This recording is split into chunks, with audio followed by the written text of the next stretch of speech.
Hello, and welcome to Slice of Wine, the podcast that gives you snippets of the people, places, and innovations behind the barrels. I'm your host, Aimee Cronin, and today I'm here with Julio Alonso, the Executive Director of Wines of Chile, USA, and Mexico. So, Wines of Chile is an organization dedicated to promoting Chilean wines and educating consumers and wine trade professionals about the Chilean wine regions and its producers. Julio is probably one of the more educated people in the wine industry I've ever met.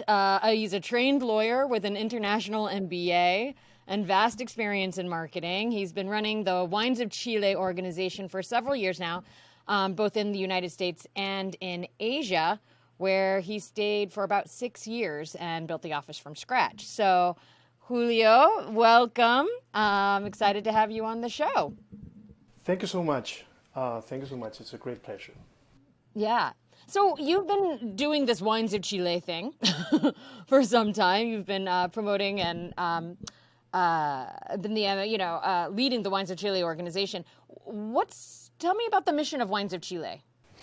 Well, Wines of Chile is a trade association. We gather not only the producers of wine, but also the vertical industries related to wine. So we integrated with glass companies, with wine growers, with forwarders. We try to integrate all the industry. And our mission is to basically position Chile as a premium producer of wine, sustainable and premium in the focus market. We are in, I would say, 170 countries in the world. We're the fourth larger exporter of wine today, both in volume and value. And it's a difficult mission. Yeah. It doesn't come without its challenges, huh? No, we are the fourth after the European countries in terms of export. You have France, Italy, Spain, and then Chile. So it's a difficult that's entourage. A lot of wine. Yeah, that's a lot of wine for a somewhat small mountainous state country. Absolutely. So what makes we say, oh, Chilean wines, they're so unique, right? But people kind of just say it and then they don't dive into why? What makes Chilean wines unique? So what is so original about the Chilean wine region and the producers? Sure, I would say that it's the most common and also most difficult question that I normally faced. And it's a very, very interesting and exciting question. I think Chile, Chile, it's a very special country in terms of topography. It's a very long and narrow country. And in that journey, you cover from the desert to really the ice of Antarctica. So it's a 10,000 miles long country with all that diversity in one country, which is very difficult to find. So as a country itself, we have a special shape and we have a special mosaic of terroir, let's say, that very few countries in the world will experience in that sense. So they're Chilean, the wine producing regions of Chile. Are they sprinkled throughout the country, or are they really concentrated in a few areas that are similar? Is the terroir, does it does it differ a lot throughout the country and throughout the regions? Yeah, we have 23 different climates, if you want to go through that angle. And then those boundaries have been pushed drastically in the last 10 years. So we have wines from the desert down to wines at 45 degrees latitude. So basically with the penguins. So you have two ways of looking at this, from north to south, when you go to the hottest place to the cold, basically, and then from east to west, the proximity to the Andes and the proximity to the Pacific. So in terms of education, it's very easy to follow Chile because it's very logical in that sense. Yeah. Not for the northern hemisphere people, but because nobody will understand if you go south, it's cooler. Older? And it's difficult to understand that now everybody's on the beach having a glass of Sauvignon Blanc in the sand. It's very difficult that... I know. As we're preparing to get a snowstorm of 2-3 feet, Glühwein all on here. the beach. It's very difficult to understand, but that's the reality, and it's easy in that way to access, north, south, and east, west, very clear. Yeah. You see a lot of talk about sustainability and sustainable with Chile. What tell me a little bit about that. Tell me a little bit about like what makes Chilean wines more sustainable or more organic, or why they can be like that versus other regions. Well, Chile is really a special place in that sense. Remember that we're surrounded by, in the north by the desert, it's impossible to cross, and then in the, in the east with the Andean mountains, which is impossible to cross as well for humans or, Nothing can get in. you know. And then in the other side, you have the Pacific Ocean, like very vast and difficult ocean, very, Yeah. aggressive ocean. It's not very Pacific.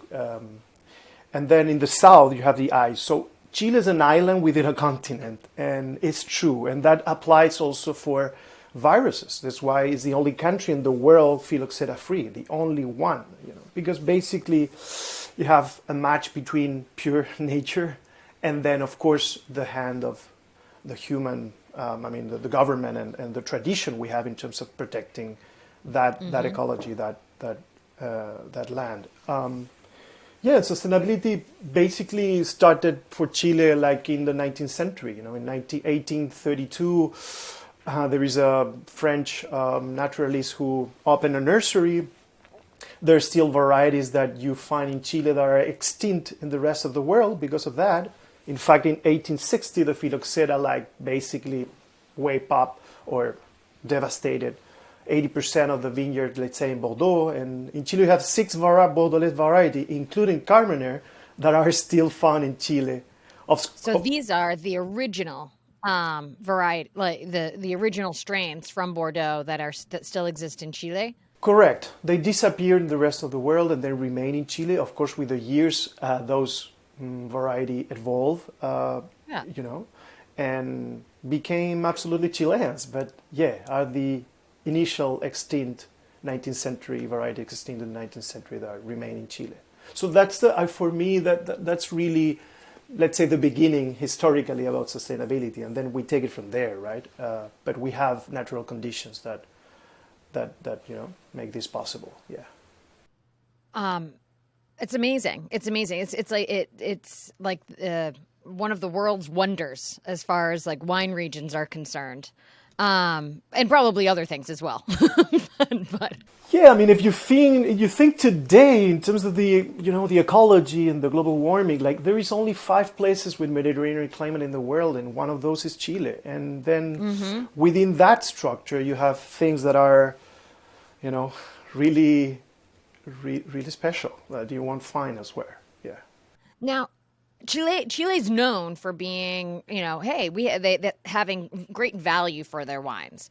But it's not a value wine producing country. It's not, it's not just, churning out cheap wine. These wines, like a lot of them are very, very well made.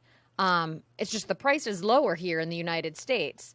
I'd love to hear a little more about, some of the higher end, production and producers and sort of that trend. Like, is that something that is growing in Chile, or is it something that's always been integral and it's,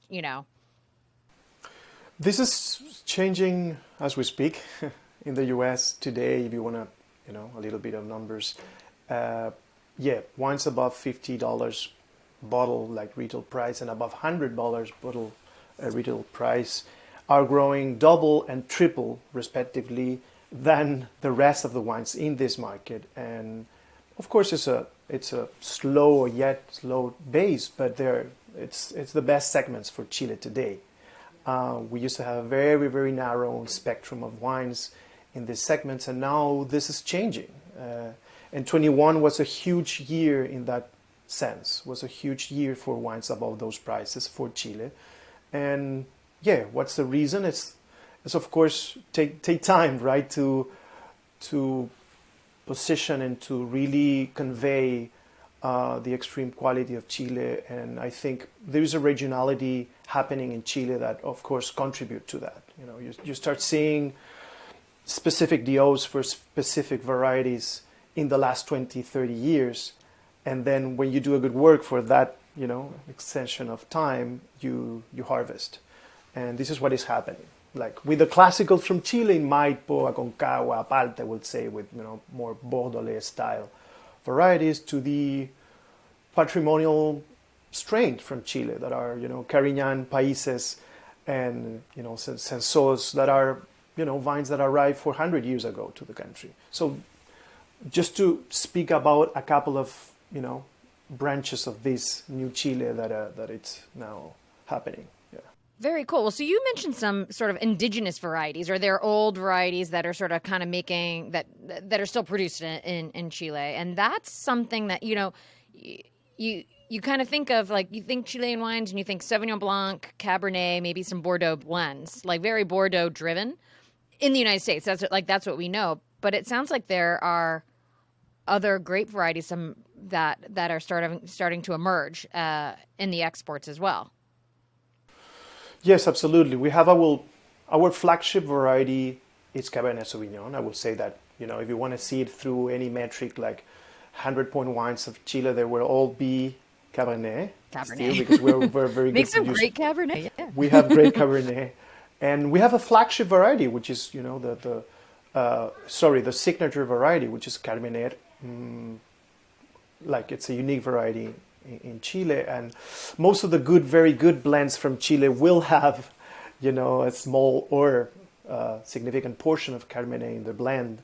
So it's it's a signature. And then we have the discovery varieties that we call it that way because the world is discovering these varieties, but they're not new for us. Which is the case of País. País it's a mission grape. Came from the Canary Island, and landed in Chile in 1550. Like, we're talking about 400 years. Wow. 450 years ago. And Those are some old vines. yeah, some of them are very, very old, 150, 160, and I think that's completely the old Chile that it's new for the rest of the world that is now discovering these fresh wines, quaffable wines like País, which is a wine will compete perfectly with a Beaujolais Nouveau, and my opinion is that it will win, that Yeah. race for sure. We need a face-off. It's I'm not comparing, but we are here in intimacy, right? So we can share opinions. But yes, that's the old Chile that's becoming new to the world, and some people are really paying attention to that. That's really exciting. I hope to see more País around, in the stores and hitting the markets here in the United States. That would be very, very cool for people to start discovering. And so, just going back to, you had mentioned, 2021 was a big year for sort of like discovery of the higher priced wines and maybe some of the new varieties. 2021 was a challenging year for a lot of wine regions, particularly with supply chain issues. Did you have that? Like, how did Chile fare with all of the supply chain issues that we were having here in the States during the past year?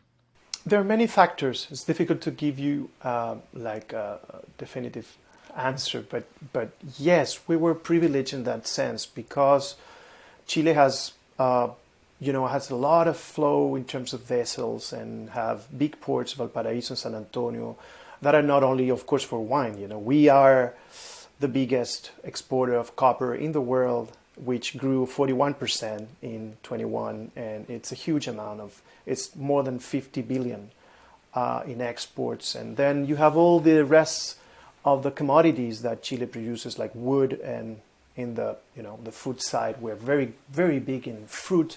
First country in the world in table grapes, first country in the world in cherries, blueberries. So it's not only about wine, but that it's like the base to have a very functioning port, and we had no problem in that area. But if you compare to New Zealand or to Europe, where too many ports, the vessel was not stopping by in certain ports, so delays start to happen, and unfortunately that was not a dramatic problem for Chile, and I hope it won't be. But then yes, it's not the only constraint, because then you land in the US and you have like a lack of 100,000 drivers, truck drivers. Yeah. So you could get it. Chile had no problem getting it to the United States, and then from there, other chains could break down. But it sounds It's a like long chain, yeah. it's a long chain. It's a long chain, but it seems like it was actually an advantage to the Chilean wine industry that Chile had such a strong port and such a strong export business coming out of basically like a centralized area that allowed you to not have issues of getting product out of the country. You need to take into account that Chile is an export country in the essence, in the core. About 60% of the GDP of Chile is exports. So we're really committed to this side of the economy, and and many people's life depend on our exports. So yes, you're not going to mess that up. Not at all. Which is a different with the big countries, right? You like the U.S. You can survive by your own. We can't. Right. You got as you said, you have the desert. You're surrounded by adverse. You have the desert. You have the harsh ocean. You have penguins. Can't trust them. And then these mountains, like. What? It's a very resilient country. I mean, remember that the highest earthquake register in humanity happened in Chile in 1960, and many of the top 10 earthquake in the world in the humanity, like the story of humanity, happened in Chile. And we have 2,500 volcanoes, half are active. So it's a resilient country, yes. And we can say that with facts, not only the attitude. Yeah, this isn't just wordplay here. It's really resilient. So what do you see for in coming years? Sort of like what do you see as the future for Chilean wines? Where's it going? How's it going to evolve? Well, I have a dream, right? Well, tell us the dream then.